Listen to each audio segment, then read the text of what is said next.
인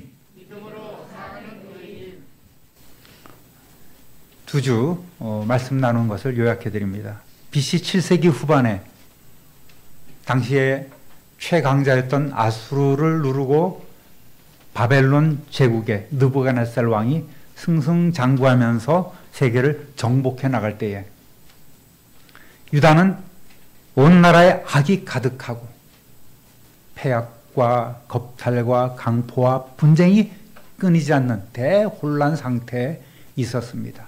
왕들마다 줄줄이 그렇게 우상 숭배에 빠졌던 시기였습니다. 하나님의 율법이 해이해지고 공의는 시행되지 못했고 악인이 의인을 짓밟음으로써 공의가 땅에 떨어진 시대였습니다. 이때 정의감에 불탔던 하박국 선지자는 이러한 부조리한 상황을 이해하지 못하고 하나님께 질문을 합니다. 하나님, 왜 이렇게 세상이 엉망진창인데 보고만 계십니까? 이 죄악 세상을 그냥 두시렵니까? 저 도적, 사기꾼, 강도 같은 놈들, 우상 숭배하는 놈들 당장 하나님 손 좀 봐주셔야 되지 않겠습니까? 왜 내버려 두십니까? 왜 침묵하고 계십니까? 이렇게 하나님 앞에 간구하였습니다. 이 질문에 하나님이 답하셨죠. 내가 바벨론 사람을 일으켜서 너희 유다를 칠 것이다. 너희 유다를 심판하겠다고 이렇게 말씀하십니다. 그랬더니 하박국 선지자가 굉장히 황당해합니다. 그토록 울부짖으면서 했던 그 기도 응답이 나라의 부정부패를 일소하고 해결해 주시겠다고 하는 것이 아니라 오히려 어이없게도 그들보다 더 악한 악의 화신이라고 할 수 있는 그 바벨론이라는 나라를 들어서 이스라엘을 침공해서 유다를 멸망시키겠다고 이렇게 말씀하고 계시는 거예요. 경고형이 아닙니다. 실제로 하나님께서 그렇게 하시겠다고 하는 하나님의 뜻을 나타내신 거예요. 정말 황당해지지 않겠습니까? 하박국 선지자가 이대로 있어서는 안 되겠다고 또다시 두 번째로 하나님 앞에 심각하게 질문을 합니다. 좋습니다, 하나님. 그것이 하나님의 뜻이라면 그렇게 하시고요. 그러면 이 죄악 세상을 심판하실 때에 왜 의인을 통해서 악인을 심판하지 않고 더 악한 갈대한 놈들을 통해서 우리를 벌하려 하십니까? 이렇게 기도를 한 것이죠. 이렇게 기도를 마친 하박국 선지자는 하나님의 대답을 듣기 위해서 파수하는 곳, 높은 성루에 올라가서 하나님의 응답을 기다렸습니다. 중요한 것은 하박국 선지자는 더 이상 이 문제를 갖고 실험하지 않고 문제를 하나님 앞에 내어놓고 하나님께 맡기는 기도를 한 것입니다. 그래서 하나님께서는 뭐라고 대답하십니까? 지난번에 우리가 배웠죠. 정한 때가 있으니 너는 좀 기다려라고 이렇게 말씀하셨습니다. 하나님께서 이 하박국 선지자의 기도를 들어주지 아니하심이 아니라 하나님의 심판의 때가, 하나님의 시간이 정해져 있다는 말씀인 거죠. 하나님의 섭리를 우리 인간은 이해하지 못하기에 기도의 응답이 없다고, 기도의 응답이 좀 늦어진다고 불평하기도 하지만 하나님께서는 언제나 이 세상의 모든 일을 감찰하시고 성도의 기도를 듣고 계시는 줄 믿으시길 바랍니다. 기도할 때에 신속한 기도의 응답이 없어서 답답할 때가 있어요. 또 우리를 못 살게 하는 자들을 하나님께서 좀 속 시원하게 당장 좀 그들을 어떻게 손 좀 봐주셨으면 좋겠는데 도무지 일이 이루어질 기미가 안 보이면 또 답답해하는 것이 우리의 인생 아니겠습니까? 만약 우리의 삶에 하나님께서 늘 즉각적으로 개입하셔서 조금만 죄지면 잘못된 일, 알고 모르고 지은 크고 작은 죄를 그냥 하나님께서 모든 죄를 징계하시고 심판하신다면 우리 주인은 누군가가 매일 죽어나갈 거예요.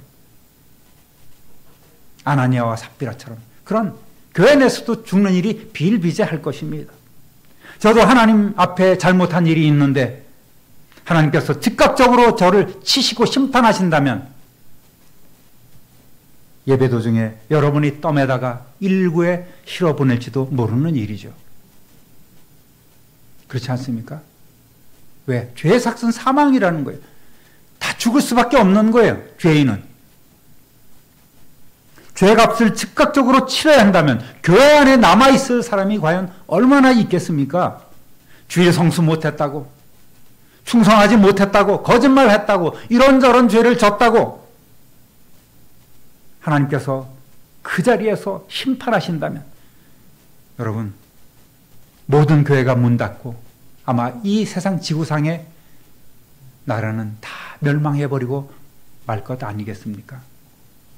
세상의 종말이 곧 온다는 얘기죠.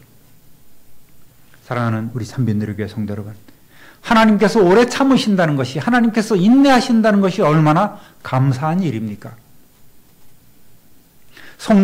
여러분, 우리가 얼마나 완벽해서 하나님 앞에서 완벽한 의인이어서 우리가 남을 정죄하고 즉각적인 하나님의 응답을 요구한단 말입니까?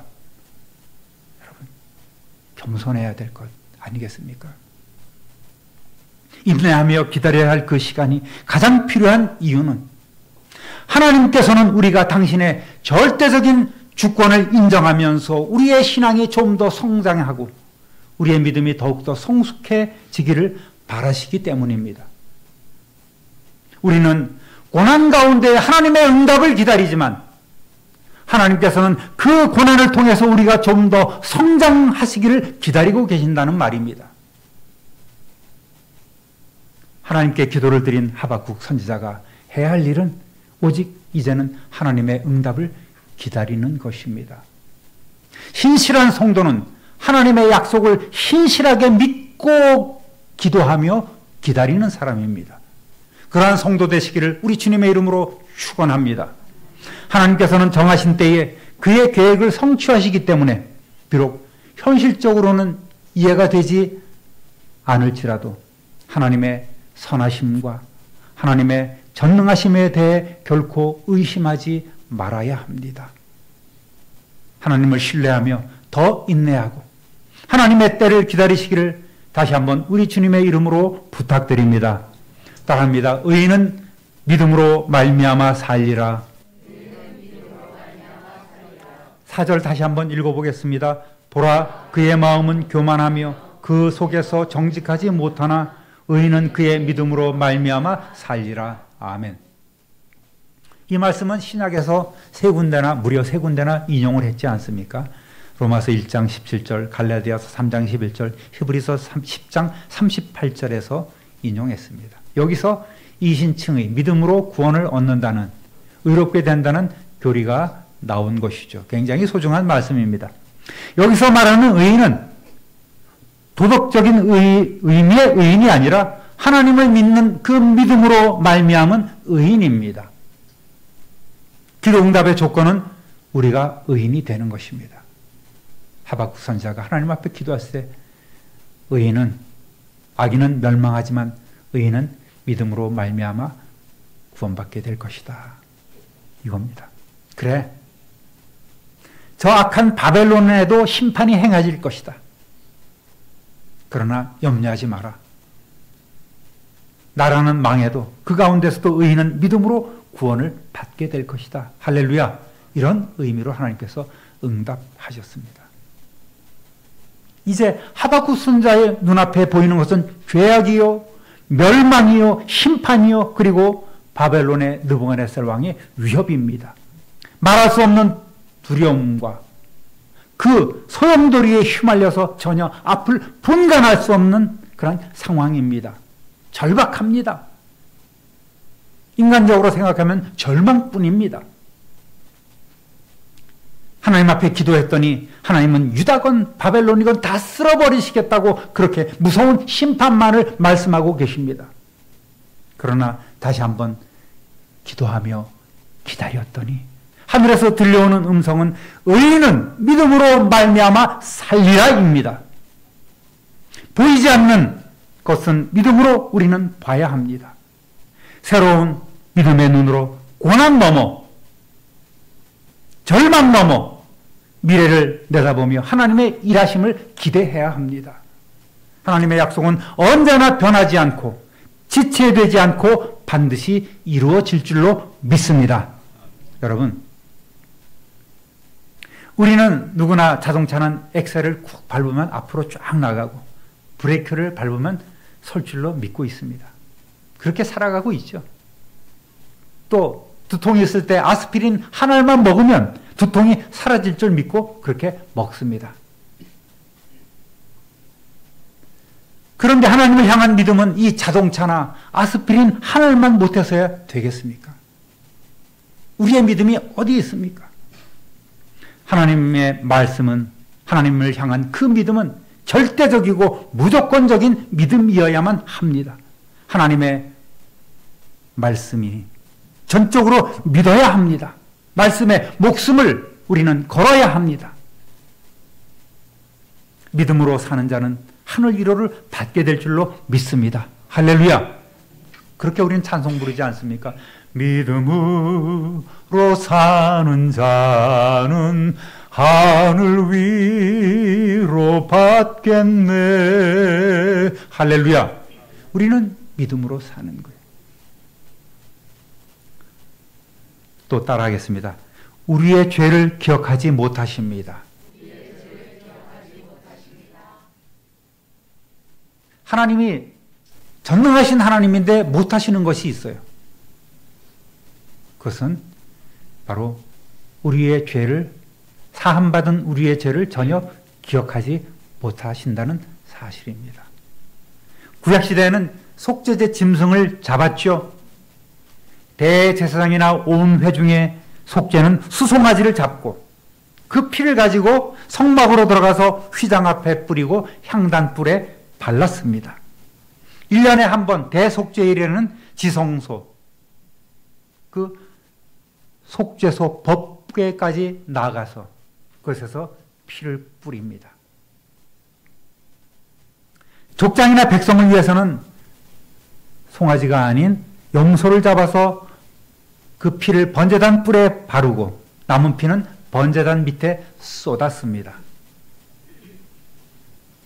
그림 보시면 여기서 이제 양을 잡죠. 여기서 양을 잡고 그 다음에 그 피를 가지고 제사장이 받아서 안으로 들어갑니다. 대제사장이나 그 다음에 온 회중을 위한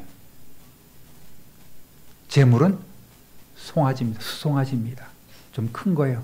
약간 비싼 겁니다. 그리고 1년에 한 번 대속죄일 날에는 역시 동일하게 그렇게 수송아지 피를 가지고 지나서 첫째 휘장 지나서 둘째 휘장 지나서 하나님의 이 법궤 앞에까지 나가서 거기서 피를 뿌리고 그 다음에 나와서 향단, 그 앞에 분향단이 있습니다. 향단에다가 뿔을 바릅니다. 피를 바릅니다. 그리고 나와서 번제단 밑에 피를 쏟죠. 평민이나 백성을 위해서는 족장이나 염소를 잡아서 번제단 뿔에 바르고 피는 번제단 밑에 쏟았습니다. 특이한 것이 무엇이겠습니까? 왜 피를 굳이 그 향단이나 번제단 뿔에 발랐을까요? 예레미야서 17장 1절 한번 보겠습니다. 유다의 죄는 금강석 끝 철필로 기록되되 그들의 마음판과 그들의 제단 뿔에 새겨졌거늘. 아멘. 여러분, 우리의 죄가 기록되는 저장 장치가 있는데 물론 하나님은 전능하시기 때문에 우리의 죄를 다 기억하고 계시죠. 그런데 우리의 마음판에 새겨지고 단뿔에 새겨지는 거예요. 그러니까 족장들이나 일반 평민들은 제단뿔에 새겨지고 대제사장이나 온 회중을 위해서는 그 죄가 안에 성소 안에 있는 향단뿔에 새겨집니다. 죄가 새겨진다는 거예요. 두 곳에 기록이 됩니다. 일종의 오늘날로 얘기하면 하드디스크예요. 이렇게 우리의 죄가 거기에 기록이 되어 있단 말입니다. 그래서 짐승을 잡아서 향단이나 번제단 뿔에 바름으로써 여기 나오죠. 이게 향단이고 앞에 게 향단이고 양쪽에 향단 귀퉁이에 뿔이 나와 있습니다. 여기에 대제사장이나 그 다음에 온 회중의 피를 대신 뒤집어 쓴 짐승의 피를 여기다가 바르고 그 다음에 평민이나 족장들은 이 밖에 있는 번제단 뿔에 피를 바르는 것입니다. 왜? 거기에 우리의 피가 기록이 되어 있거든요. 짐승의 피를 거기다 바르면 하나님께서 기억을 못 하시는 거예요. 완전히 사해지는 거예요. 이것이 이 단뿔에 피를 바르는 의미가 됩니다. 여러분, 그런데 문제가 있어요. 이 죄사함의 속죄 제사는 매년 드리고 또 드려야만 합니다. 짐승을 잡아서 번제단 뿔에 바름으로써 하나님은 우리의 죄를 사해 주셨고 기억조차 못하셨지만 이게 매년 반복돼야 되는 불완전한 제사란 말입니다. 예수님은 당신의 피를 가지고 완전하고 한 번에 영원한 속죄를 이루셨습니다.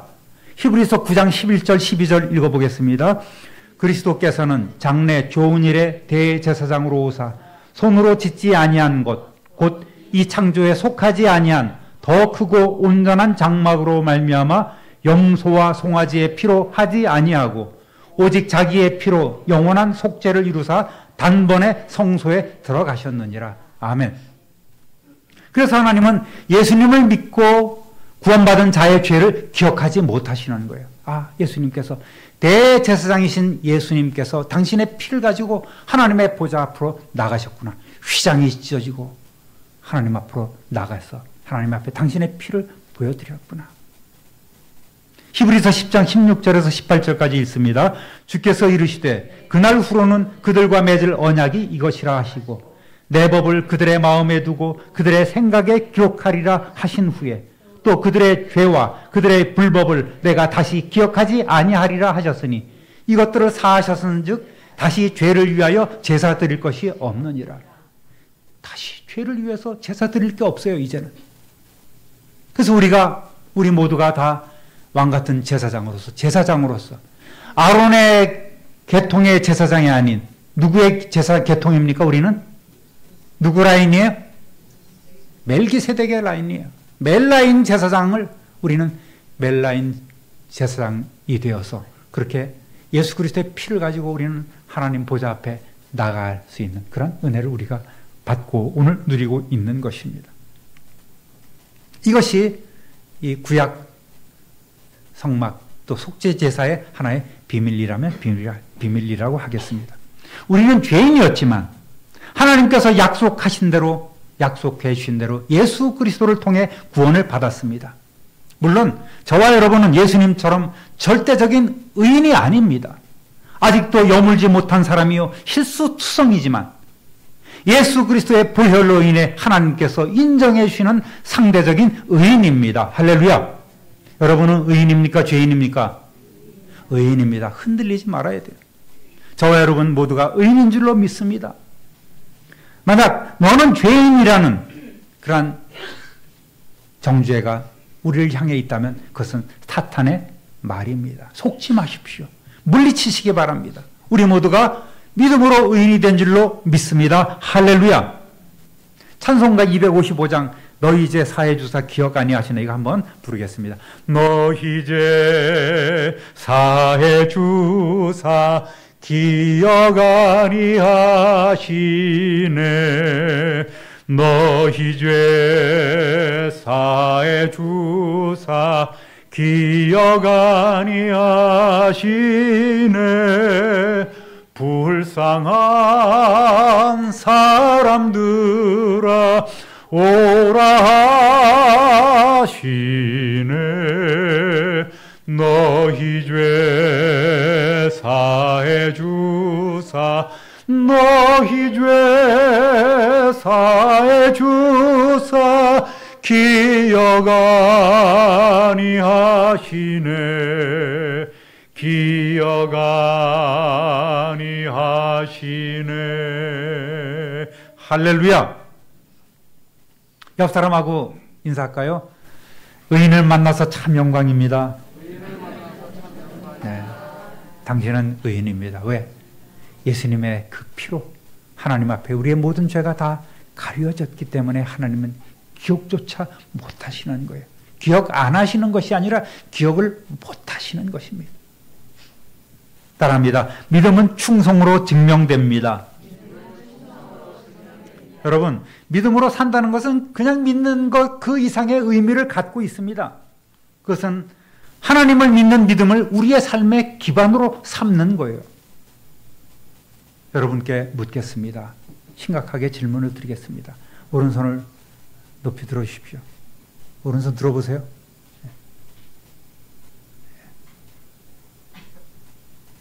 막 대답하지 마시고 잘 생각하시고 큰 소리로 대답하시기 바랍니다.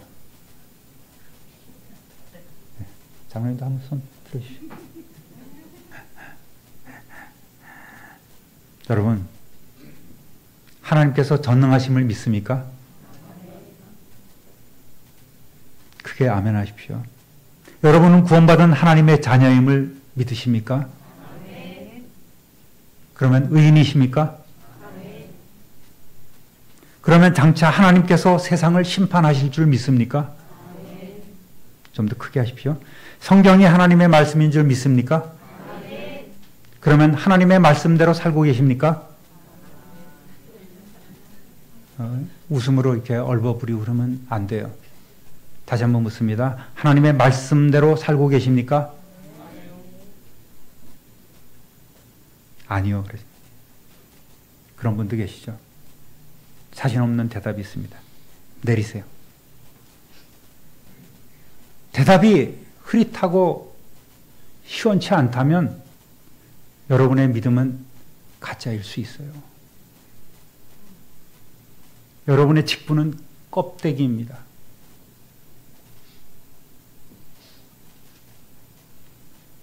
여러분이 하는 봉사는, 여러분의 모든 행위는, 섬김의 행위는 위선일 수 있어요. 겸손해서 하나님의 말씀대로 살지 못합니다. 이렇게 대답할 수도 있겠지만 우리는 이제 이 정도 성숙되고 이 정도 직분을 가진 사람들은 그렇게 대답해서는 안 돼요. 대답 못해서도 안 됩니다.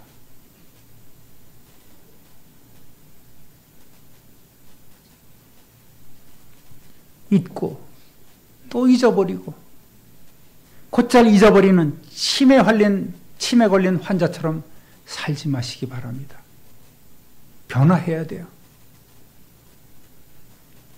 믿음이 있다면 우리의 삶이 바뀌어야 됩니다. 내가 이렇게 한다고 위선 아닙니까? 가짜 아닙니까? 우리는 늘 우리 자신을 되돌아봐야 합니다. 말씀에 비춰봐야 돼요. 오늘 제가 여러분에게 드린 그 질문에 대한 응답을 우리는 자신 있게 해야 합니다. 믿음으로 의인이 되는 것, 이것이 하나님의 심판을 피할 수 있다는 하나님의 답인 거예요. 믿음은 의로운 삶을 살게 합니다. 원어상으로 피스티스, 믿음과 충성은 동일한 단어입니다. 그러니까 믿음이라는 것은 그 마음에 있는 하나의 그 결심이나 이런 게 아니에요. 반드시 행위가 붙여져 있는, 뗄래야 뗄 수 없는 그런 하나가 바로 이 믿음이고 충성인 것입니다. 충성스러운 일꾼이 되는 것. 그래서 전에 우리 사경회 하면서 그런 말씀 드렸지 않습니까? 오직 의인은 믿음으로 말미암아 살지만 오직 의인은 충성으로 말미암아 살리라 해도 무방한 거예요. 동일한 단어이기 때문에 그렇습니다. 믿음이냐 행위냐 이런 것은 참 어리석은 질문입니다. 믿음은 반드시 행위가 동반되어야 되는 것, 이게 없으면 믿음이 아닌 것이죠. 믿음에는 반드시 충성이 따라야 합니다. 믿음 없이는 충성하지 못하는 거예요. 결국 우리가 의인이 된다는 것은 우리의 행위, 우리의 삶으로서 하나님에 대한 우리의 믿음을 증명해야 한다는 말씀입니다. 그렇습니다, 여러분. 하나님의 응답을 받으면 우리의 상황이 변하는 것이 아니라 먼저 내가 변하게 되는 거예요. 고집불통, 똥고집, 옹고집, 황소고집이 자랑이 아닙니다. 부끄러운 일 아니겠습니까? 우리의 상황을 인정하고 인내할 수 있는 것은 하나님의 응답을 들을 때부터입니다. 아직 내가 변하지 않고 계속 의심과 원망에 또 과거의 옛 삶에 머물러 있는 것은 하나님의 응답을 받지 못했고 하나님의 음성을 듣지 못했기 때문입니다. 우리가 머리로만 음성으로만 하나님의 말씀을 읽고 보기 때문입니다. 사랑하는 우리 참빈누리교회 성도 여러분, 믿음은 어떠한 마음의 결심만을 의미하는 것이 아닙니다. 하나님의 심판을 피하기 위해 의인에게 필요한 것은 믿음이요 충성임을 깨닫고 한층 더 성숙된 믿음 생활로 나아가시기를 우리 구주 예수 그리스도의 이름으로 축원합니다. 축원합니다. 축원합니다. 존귀하신 하나님 아버지 참 감사합니다. 오늘 의인은 믿음으로 말미암아 살리라라는 그 말씀을 가지고 나누었습니다. 이 말씀 안에 담겨진 하나님의 뜻을 우리는 오롯이 다 이해할 수는 없지만 또 그 뜻대로 살아갈 수 없는 연약한 인생이지만 뜻을 분별하며 그렇게 우리도 의로운 삶, 거룩한 삶을 살아가기를 소원합니다. 주님처럼 완전한 의인은 될 수 없지만 오직 예수 그리스도의 그 보혈로 그 피를 의지하고 믿는 그 믿음으로 우리가 의롭게 됨을 받았사오니 오늘 그 이름에 우리에게 주신 그 직분에 걸맞는 충성과 헌신을 하나님께 드리는 우리 모두가 되게 하여 주옵소서. 변화된 삶으로 나아가게 하여 주옵소서. 우리 구주 예수 그리스도 이름으로 축복하며 기도드립니다. 아멘.